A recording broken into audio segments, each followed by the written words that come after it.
आज चर्चा करेंगे वैदिक काल पे। वैदिक काल के बारे में बताया भी है, लेकिन अभी फिर से बता रहे हैं कुछ चीज़ें जो छूटी हैं। तो उसके पहले छात्र इन्होंने पूछा था और उसने कि छात्रों के लिए अनुशासन क्यों महत्वपूर्ण है। थोड़ा उस पर चर्चा कर लें। देखिए, अनुशासन किसी भी व्यक्ति के जीवन में सफलता की कुंजी होता है। विशेष रूप से छात्रों के लिए यह अत्यधिक महत्वपूर्ण है। यह उनके व्यक्तित्व निर्माण, अध्ययन की आदतों और भविष्य की सफलता में अहम भूमिका निभाता है। क्या अनुशासन? अनुशासन अगर है तो आप अपना लक्ष्य आसानी से प्राप्त कर सकते हैं। अनुशासन छात्रों को अपने लक्ष्य पर ध्यान केंद्रित करने और समय प्रबंधन करने में मदद करता है। यह उन्हें पढ़ाई में नियमित बनाए रखता है और परीक्षाओं में अच्छा प्रदर्शन करने में सहायता करता है। अनुशासित छात्र अपने कार्यों के प्रति जिम्मेदार होते हैं। वे अपने कर्तव्यों को समय पर पूरा करते, होमवर्क करते हैं और अन्य गतिविधियों में भी सक्रिय रूप से भाग लेते हैं। अनुशासन इसलिए भी जरूरी है क्योंकि अनुशासन से छात्रों में ईमानदारी, धैर्य, आत्मनिर्भरता जैसे मूल्यवान आदतें विकसित होती हैं और उनके व्यक्तित्व को मजबूत बनाती है ये आदतें, और समाज में एक आदर्श नागरिक बनने में मदद करता है। तो अनुशासन बहुत जरूरी है। अनुशासन छात्रों में होना चाहिए। अनुशासन छात्रों को मानसिक रूप से शांत और स्थिर बनाए रखता है और उनको डिप्रेशन से बचाता है, एक अच्छी जीवन शैली देता है, सुव्यवस्थित जीवन शैली। और अनुशासन से ही छात्र टीम वर्क, सहयोग की भावना उनके अंदर विकसित होती है। वो स्कूल, खेल, अन्य गतिविधियों में अनुशासित रहकर अच्छे संबंध बना सकते हैं, बेहतर उनको रिजल्ट मिलता। तो इसलिए अनुशासन छात्रों को सफलता की ओर ले जाने वाला महत्वपूर्ण गुण है। यह न केवल उनकी शैक्षिक उपलब्धियों को बढ़ाता है बल्कि उन्हें एक अच्छा नागरिक, सफल व्यक्ति बनने में भी मदद करता है। इसलिए छात्रों को अनुशासन को बनाए रखना है। अगर उन्हें जीवन में आगे बढ़ना है तो अनुशासन वाला जीवन जीना है, ध्यान रखना है, अनुशासित। तो इससे संबंधित जो आपको कहानी कहो तो सुनाए, या अगर आप समझ गए हो तो आगे शुरू करें। तो ये ध्यान रखना है, अनुशासन को अपने जीवन में उतारना है। अगर जीवन में आगे बढ़ना है तो समय सारणी बनाओ। अनुशासन में समय सारणी भी बहुत महत्वपूर्ण है। ऐसे चलो एक तुमको कहानी सुना देते हैं। काल्पनिक गांव है गंगापुर। उस गांव में एक लड़का रहता था, राजू। चलो राजू चेंज राजू कर देते हैं। वह बहुत होशियार था, लेकिन उसका एक बड़ा दोस्त था, वह अनुशासनहीन था। वह स्कूल देर से जाता, पढ़ाई में आलस करता, कोई भी काम समय पर नहीं करता था। उसकी इस आदत के कारण उसके परीक्षा परिणाम भी खराब आने लगे। तो एक दिन उसके दादाजी ने उसे एक बगीचे में ले जाके कहा, देखो बेटा, ये छोटे छोटे पौधे कैसे सीधी कतार में लगे हैं। अगर इनकी देखभाल न की जाए तो ये इधर उधर फैल जाएंगे और ठीक से नहीं बढ़ पाएंगे। अनुशासन भी ऐसा ही है। अगर तुम अपने जीवन में नियमों का पालन नहीं करोगे तो सफलता भी नहीं मिलेगी। राजू को यह बात समझ आ गई। उसने निश्चय किया कि वह अपने जीवन में अनुशासन लाएगा। अब वह समय पर स्कूल जाने लगा, पढ़ाई में मन लगाने लगा, हर काम नियम से करने लगा। कुछ ही महीनों में उसकी मेहनत रंग लाई और परीक्षा में उसके अच्छे अंक आए। तो गांव में सभी उसकी इस बदलाव की सराहना करने लगे। राजू को एहसास हुआ कि अनुशासन ही सफलता की कुंजी है। तो इस कहानी से क्या सीख मिलती है? इस कहानी से सीख मिलती है कि अनुशासन के बिना सफलता प्राप्त करना कठिन है। यदि हम अनुशासित रहकर अपना कार्य करें तो निश्चित ही हम अपने लक्ष्य को प्राप्त कर सकते हैं। जीवन में आप जो भी बनना चाहें, डॉक्टर, इंजीनियर, टीचर, अफसर, प्रोफेसर, जो भी बनना हो, सफल व्यवसायी, खिलाड़ी, जो भी बनना हो, तो वो अनुशासन से ही संभव है। और जो लोग सफल हुए हैं वो सब अनुशासन से ही सफल हुए हैं। समझ में आई बात? चलिए अब शुरू करते हैं वैदिक जो है काल। देखिए पिछले उसमें मैंने बताया था कि जो वैदिक काल है उसके दो भाग हैं, एक है ऋग्वैदिक काल, एक है उत्तर वैदिक काल। तो ये जो इसके बारे में मैंने चर्चा की थी, तो अब थोड़ा और चर्चा करने जो चीज़ छूट गई थी। देखिए सबसे पहले हम बात करेंगे कि राजा के बारे में। देखिए वैदिक काल में जन का प्रमुख राजा था। जन क्या था? जन एक इकाई थी। जन कबीलों को कहा जाता था। कबीलों के नाम भी मिलते हैं कुछ वेदों में। पुरजन नाम मिला, एक है यदुजन, एक है भरतजन। ये जो है कबीलों के नाम है। तो कबीलों को जन बोला जाता था। और एक जन में कई विष होते थे। और इसका जो मुखिया होता था विष का, उसको बोला जाता था विषपति। कई ग्राम जो है मिलकर विष बनाते थे। कई ग्राम जो मिलते थे वो बनते थे विष। और ग्राम के प्रमुख को बोला जाता था ग्रामीणी। और ग्राम जो थे कुल या ग्रह में विभाजित थे। कुल या ग्रह के मुखिया को बोला जाता था कुलप या ग्रहपति। तो आपको बात समझ में आ गई होगी कि सबसे छोटी इकाई थी कुल या ग्रह, उससे बड़ी ग्राम, कई ग्रामों से मिलकर बने थे विष, कई विष से जो है मिलकर बने थे जन। जैसे अब हमारे यहाँ इस तरीके से समझ सकते हो, जैसे गांव, ग्राम, जैसे आपके एक गांव, तो उसमें एक गांव है तो 3-4 और आप गांव जोड़े तो आपकी ग्राम सभा बनती है। अब उसमें जब एक से अधिक ग्राम सभा जब जुड़ती हैं तो न्याय पंचायत बनती है। एक से अधिक जब न्याय पंचायतें जुड़ती हैं तो विकास खंड बनता है। और एक से अधिक जब विकास खंड आपस में जुड़ते हैं तो तहसील, कई तहसीलों को मिला के जनपद, कई जनपदों को मिला के जो है मंडल बनता है। फिर कई मंडलों को जो है मिलाकर प्रदेश बनता है। कई प्रदेशों से मिलकर देश बनता है। तो इस तरीके से हम समझ सकते हैं।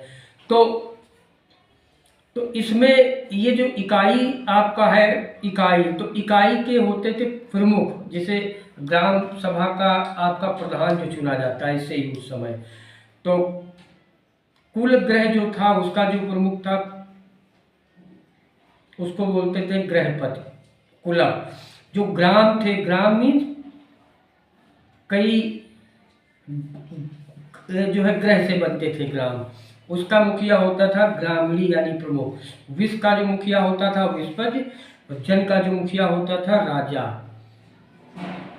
जैसे इस तरीके से। अब राजा के बारे में बात करें तो वैदिक काल में जन का प्रमुख राजा था। राजा का जो प्रमुख कार्य जन के लोगों की रक्षा करना था, वह युद्ध में सेना का नेतृत्व करना था। तो प्रारंभ में राजा का चुनाव सभा द्वारा किया जाता था। हाँ, एक चीज और इसमें जोड़ना है कि जब उत्तर वैदिक काल जब आया तो यही जन स्थायी रूप से किसी क्षेत्र में बस गए, तब जनपद में परिवर्तित हो गए, जनपद हो गए। जन से ही जनपद बना। अभी आप जिला, जनपद, तो उसी से जन से ही जनपद बन गया उत्तर वैदिक काल में। ऋग्वैदिक काल में जन था। तो जो प्रारंभ में राजा का चुनाव सभा द्वारा किया जाता था, उत्तर वैदिक काल में क्या हुआ, राजा का पद पूर्ण वंशानुगत हो गया और राजा को व्यापक अधिकार प्राप्त थे। राजा पर नियंत्रण रखने के लिए सभा और समिति नामक संस्थाएं थी। किसी समस्या को सुलझाने के लिए एक सभा होती थी। सभा में 70-80 लोग बैठते थे। उनमें से 5-6 लोग विशेष आसन पर बैठते थे। आसन पर बैठने वाले प्रमुख लोग राजन्य होते थे। राजन्य या तो अपनी उम्र, अनुभव, शक्ति, योगदान के कारण प्रमुख थे, अथवा अन्य लोगों की अपेक्षा उनके पास अधिक गाय घोड़े रथ होते थे। राजन जैसे नीचे बैठते थे 70 से 80 लोग, और एक ऊंचा जो है आसन होता था, ऊंचा स्थान, ऊंची जगह, तो वहाँ पे आसन भी जो है लगा के 4-5 लोग बैठते थे, 5 से 6 लोग जो। तो इसमें प्रमुख लोगों के अलावा बाकी लोग विष कहलाते थे, विष, और सभी लोग मिलके, अब सभा में समस्या, जो सभा होती थी वहाँ समस्या रखी जाती थी, उसका जो प्रमुख होता था, प्रमुख लोग जो राजन थे, उनको छोड़ के जो लोग नीचे बैठ, उसको छोड़ के बाकी लोग विष होते थे। तो सभा में समस्या रखी जाती थी, सभी लोग मिलकर समस्या को सुलझाते थे। जैसे अपने गांव की समस्या को सुलझाने के लिए क्या करेंगे, ग्राम प्रधान और जो हमारे पंच होते हैं, पंचों के पास आप जाएंगे, अपनी समस्या, कोई दिक्कत है तो वो आपकी समस्या सुलझाएंगे। और हमारे समाज में किन लोगों को सलाह को ज़्यादा महत्व दिया जाता है, जो पढ़े लिखे हों या जिनके पास जानकारी हो। तो उस समय भी यही था। तो राजा का शासन क्या कि जन का खर्च चलाने के लिए राजा जन के लोगों से उपहार प्राप्त करता था, और इस उपहार को बलि कहा जाता था। बलि के रूप में राजा अनाज, घी, वस्त्र, घड़ा, आभूषण, गाय आदि प्राप्त करता था, और राजा अपनी आवश्यकता के अनुसार सामान रखकर शेष जरूरत के हिसाब से लोगों में बांट देता था। तो इससे राजा तथा प्रजा के मध्य रिश्ते मजबूत होते थे। अच्छा, युद्ध के बाद भी सभा होती थी, युद्ध के बाद भी एक सभा होती थी। सभा में जन के राजा जीत में मिली गाय, घोड़ा, रथ, हथियार, आभूषण, दासियों को जन के कई लोगों के बीच बांटते थे, लेकिन सबसे बड़ा हिस्सा राजा अपने पास रखता था, और फिर राजन्यों और ब्राह्मणों को हिस्सा मिलता था। कुछ गाय, भेड़, बकरियां, अनाज आदि जन के साधारण लोगों को भी दी जाती थी। इससे राजन्यों के पास गाय, घोड़े, हथियार, सोना, दास, दासियों की संख्या ज़्यादा हो जाती थी, और वे पहले से ज़्यादा ताकतवर बन जाते थे। और आर्य लोग देवताओं को प्रसन्न करने के लिए प्रारंभ में स्तुति पाठ करते थे, बाद में यज्ञ करने लगे। यज्ञ का कार्य पुरोहित करवाते थे। यज्ञ सामूहिक हुआ करते थे, जिसमें पुरुषों के साथ साथ महिलाओं की सहभागिता होती थी, और यज्ञ कार्य की सफलता के लिए भेंट व चढ़ावों के साथ देवताओं की प्रशंसा में वेद के मंत्र जाते थे। संस्कृत भाषा में थे। बहुत समय तक ये मंत्र लिखे नहीं गए, इन्हें बोल बोल कर याद रखा जाता था और दूसरों को सिखाया जाता था। बाद में इन्हें लिख दिया गया। आज हम ऋग्वेद के मंत्रों को पढ़कर आर्यों के जीवन की कई बातों को जान सकते हैं। अच्छा, वैदिक कालीन समाज का आधार परिवार था। परिवार का वरिष्ठ पुरुष सदस्य इसका मुखिया होता था। जैसे पिता होते हैं, या घर में कोई बड़ा है तो वही मुखिया होता है, और उसी को जो है बोला जाता था गृहपति। तो प्रारंभ में आर्य 3 वर्णों में विभाजित थे, राजा, पुरोहित तथा अन्य जन। तो यह विभाजन उनके व्यवसाय पर आधारित था, परंतु कठोर नहीं था। किंतु धीरे धीरे जो यज्ञ करवाते थे वो ब्राह्मण कहलाए, जो युद्ध करते थे वे क्षत्रिय कहलाए, जो व्यापार करते थे वे वैश्य कहलाए। तो धीरे धीरे क्या हुआ, वर्ण व्यवस्था कठोर हो गई। अब कार्य रुचि के आधार पर न होकर वंश यानी पिता के कार्य के आधार पर हो गए, परंतु योग्य व्यक्ति अपनी योग्यता के बल पर कोई भी पद प्राप्त कर सकता था। मतलब ये था, अगर योग्य है तब भी। तो महिलाओं को उच्च स्थान प्राप्त था, वो पुरुषों के समान ही शिक्षा प्राप्त करती थी। वेदों से हमें लोपा, मुद्रा, घोषा, सची आदि महिलाओं के नाम प्राप्त होते हैं। आर्यों के मकान घास फूस तथा मिट्टी के बने होते थे। आर्य दूध तथा उससे बने पदार्थ, दधि जिसको बोलते हैं दही, अब हो गया नाम, पहले था दधि, नवनीत यानी मक्खन, घृत यानी घी का प्रयोग करते थे। उस समय घी को घृत, मक्खन को नवनीत बोला जाता था, इसका प्रयोग होता था। अन्न में वो जौ को उस समय बोला जाता था यौ, गेहूं को बोला जाता था गोधुम, चावल का नाम था ब्री का प्रयोग करते थे। आश्रम व्यवस्था देखिए, प्रत्येक व्यक्ति के जीवन को व्यवस्थित करने के लिए आर्यों ने जीवन को चार चार अवस्थाओं में बांट दिया। पहली अवस्था थी ब्रह्मचर्य की, इसमें बच्चा आश्रम में रहकर शिक्षा पाता था, और दूसरी अवस्था थी गृहस्थ की। तो यह अवस्था जो है पारिवारिक जीवन से संबंधित थी, जो है परिवार में रहना, बच्चों को पालना, उनका ध्यान रखना, खाना कमाना। तीसरी और चौथी अवस्थाएं जो थी, तीसरी वानप्रस्थ और चौथी संन्यास की थी। इससे व्यक्ति वन में जाता और आत्मचिंतन द्वारा ईश्वर को प्राप्त करने की कोशिश करता। और इनकी जो भाषा थी वो संस्कृत बोलते थे। अब भी यह अपने बदले हुए रूपों में यूरोप, ईरान, भारत में बोली जाती है तथा इन भाषाओं के बोलने के ढंग की समानताओं पर आधारित है। जैसे संस्कृत में बोला जाता है मात्र, फारसी में बोलते हैं मातर, संस्कृत में पितृ यानी फारसी में कहते हैं पितर, और लैटिन में बोलते हैं पाटर, अंग्रेजी में फादर कहते हैं।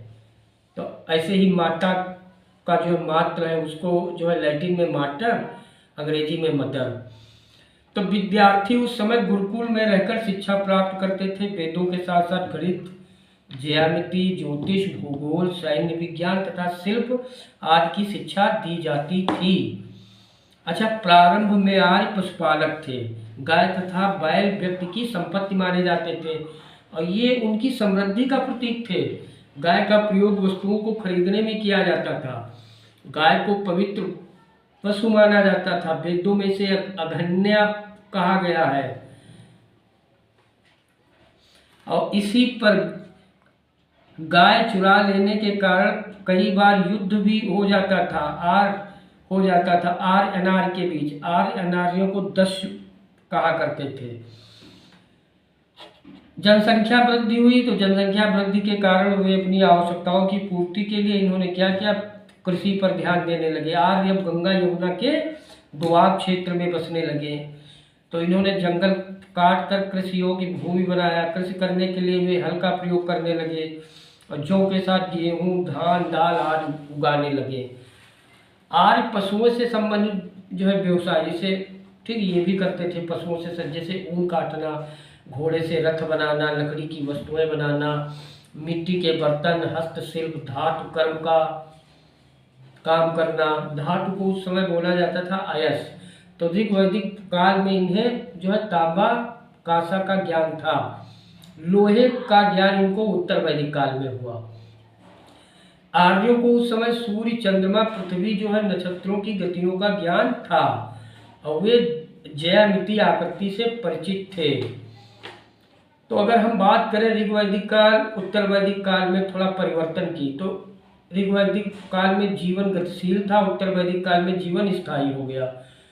ऋग्वैदिक काल में राजा का पद वंशानुगत जो है नहीं था, उत्तर वैदिक काल में राजा का पद वंशानुगत हो गया। ऋग्वैदिक काल में वर्ण व्यवस्था नहीं थी, उत्तर वैदिक काल में वर्ण व्यवस्था विकसित हो गई।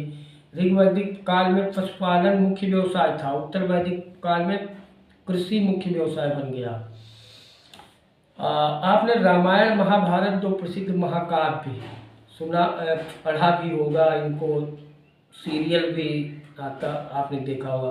तो रामायण की रचना महर्षि वाल्मीकि द्वारा संस्कृत में की गई। इस ग्रंथ में कौशल के राजा दशरथ के पुत्र मर्यादा पुरुषोत्तम राम के आदर्श जीवन और उनके कार्यों का वर्णन किया गया है। आज भी रामचंद्र जी के जीवन पर आधारित रामलीला का आयोजन किया जाता है। क्योंकि जो महाभारत की रचना है उसकी रचना महर्षि वेदव्यास ने की और इस महाकाव्य में कुरु वंश के कौरवों तथा पांडव वंश के पांडवों की कथा मुख्य रूप से दी गई। थोड़ा और जान लेते हैं कि लोहे की खोज उत्तर वैदिक काल में हुई। वैदिक काल से पूर्व चित्रात्मक लिपि थी, लेकिन अब ध्वनि के आधार पर अक्षरों का विकास होने लगा। अक्षरों को मिलाकर शब्द और शब्दों को मिलाकर वाक्य बनने लगे थे। ब्राह्मण जो ग्रंथ है, इनकी रचना यज्ञ के विधान, क्रियाओं को समझने के लिए की गई। प्रत्येक वेद के अपने अपने ब्राह्मण ग्रंथ हैं। उपनिषद, इन्हें वेदांत भी कहा जाता है, इनकी संख्या 108 और भारत का जो आदर्श वाक्य है सत्यमेव जयते, ये मुंडको उपनिषद से लिया गया है। तो ये तो जानकारी हुई वैदिक काल की। इसके बारे में और चर्चा करेंगे, एक एक वेद के बारे में बताएंगे। ऋग्वेद, अथर्व, साम, जो है यजुर्वेद, सामवेद, अथर्ववेद, इनके बारे में बताएंगे धीरे धीरे करके बाद में। ठीक है, धन्यवाद।